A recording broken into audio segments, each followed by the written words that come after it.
Assalamu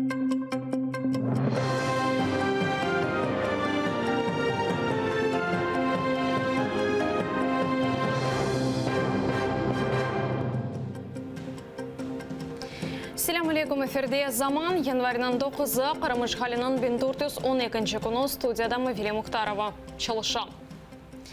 Эмиль Курбединов Везена аддашлары Бахчысарайдағы Хан сарайына қорыв компаниясыны башлатмақ ниетінделері бұны адвокат Facebook sayfasında aydınlattı. İlk evvela hukukçular Rusiyadan Qırım Tatar tarixi yadigarlığının al vaziyetine dair resmi cevap almağa istey.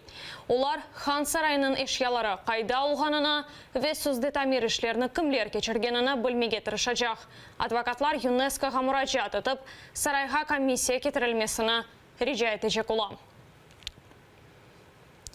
Bir ay apos cezası Xerson Mahkemesi Qırımның sabık işğalcı sağlıq nazırı Pyotr Mikhalchevskiyni fevralның 5-ne kadar nezaret altına aldı.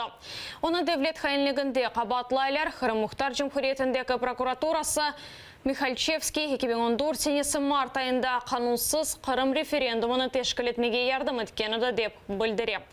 Advokatlar apos cezasına jet yok dey. Çünkü Pyotr Mikhalchevskiy bir kaç kere çetilge barıp kelgen, mahkemege ise ömür arkadaşının beraber kelip bir yerge kaçmayacak eken. Mahkeme oturuşu hakkında levhamızda tafsilatlıca tarif etili. Pyotr Mikhalchevskiy mahkemege ömür arkadaşı ve iki advokatının beraber keldi. Ukrayna'nın Qırım Muxtar Cumhuriyetindeki prokuratura vekilleri Mikhalchevskiy işgal altındaki toprakta Rusiyanın sağlık sahasında çalışıp Ukrayna'nı sattı dey.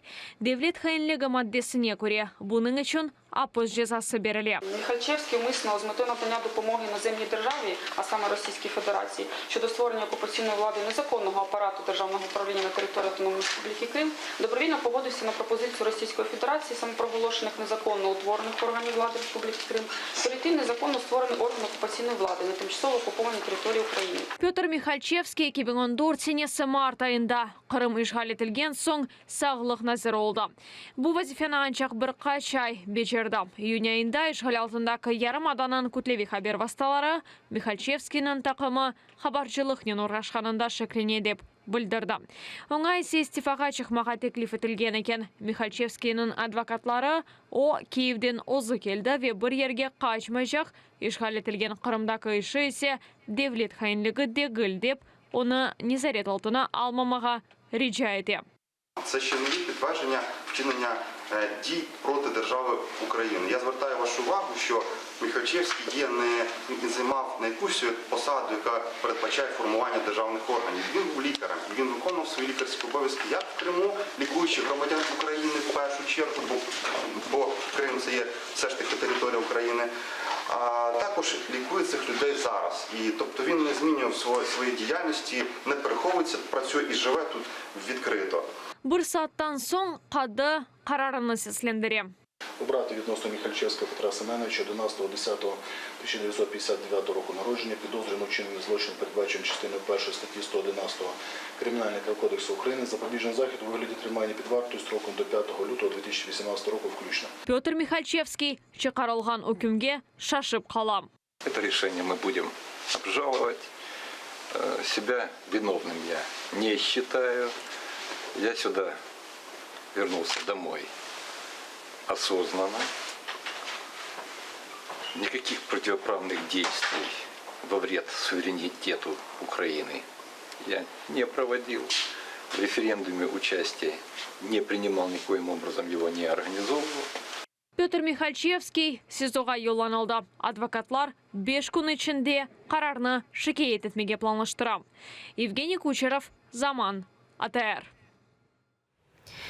Türkiye'deki Qırım Tatarlar Qırım marafonuna koşulmağa devam etti. Bunu ispatlagan foto resimler Qırım Birdemliğinin Facebook sayfasında yerleştirildi. Laqayt qalmagan bir qaçın insan kapeklerini alıp foto çıkardı. İlk sefer Qırım marafonu keçkensine yazda ilan etilgen edi. Aksiya çerçevesinde 10 rublelik akça toplana. Para işgalcilerinin bergen çüremelerini ödemek ve siyasi mabüslerinin kurandalarına kol tutmak için gerek. Ukraynaga ait Qırım ve Ukrayna, Gürcistan ve Suriye'deki cenkinin toxtatılması için Moskva ve Chicago'da faaller умуми флешмоб өткерді. Бұны Москва файлы Вера Лаврешина Фейсбукта хабар етті. О Қырымға ве репрессияларға ұғыратылған Қырым татарларға қол тұтмақ үшін мұнтазам суретте акцияларда иштирак етті. Бұл сефер Русия ве Америка Бірлешкен Девлетлерінің соқақларына онлармен инсан шықты. Олар Русиядан Қырымдан чекілмесі ве жең тоқтатмасыны істеді. Файлерінің қоларында Русия Қырымдан дефол, асыл террорист Қырым мұсылманлары дегіл, Кремль истеләжелары ола, Сурия, Украина ве Гурджистанда жеңкіні тоқтатыңыз кебі езулы шарлар барыда.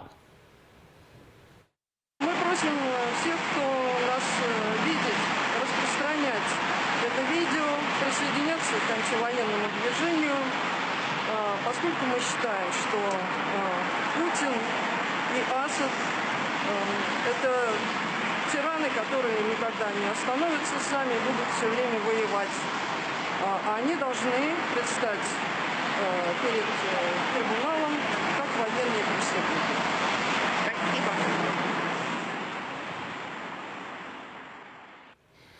Русия Украина мұстаққылығыне разы олмас, Украина сен НАТО азасы олмасына ерішмелі. Бұны Украинаның бірінші президенті Леонид Кравчук Азатлық радиосына айтты.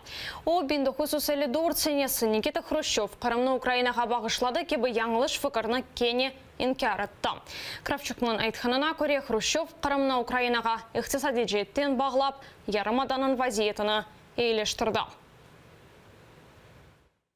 Україні Хрущов не подарував Криму. Він заставив, хай почитаєте Джубея, примусив взяти Крим собі, мотивуючи на політбюро ЦК КПРС тим, що Україна, маючи досвід в таких областях, як Одеська, Херсонська, Миколаївська, вона може допомогти Криму. Що, власне, і сталося? Україна допомогла, поставила Крим на ноги. Ну, як могла поставила, вона ж не могла поставити краще, ніж вся Україна. А тепер Крим анексували, ще й доводять нам, що це повернення Криму.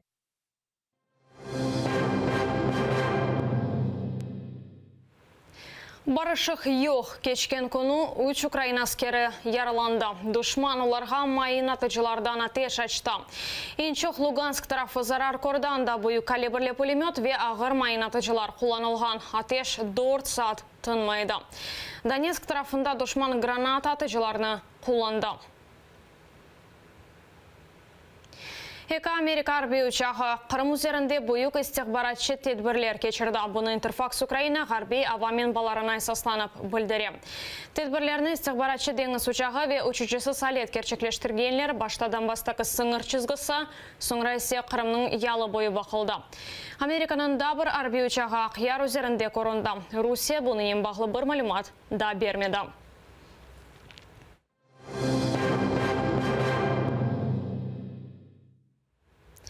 Rusiyanın Tümen şehrinde çok katlı ev yandı. Cinayetçi dairelerden birini ateşke bergen eken. Bir kaçdaka içinde evinin 7 katını alev kaplap aldı. Bir insan ilak oldu, 24 kişini korçalap oldular. Evinin 160 sakini tahliye etildi. Politsiya evini ateşke bergeninde şeklengen kişi yakalanganını bildirdi.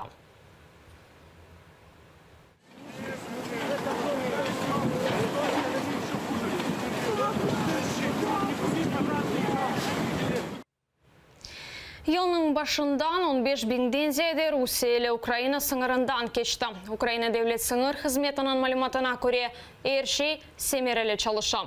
Yanvarın birinden başlap Ukrayna sınırında 70 memleketinin 22 binden ziyade vatandaşı biometrik malumatlarını kaldırdı.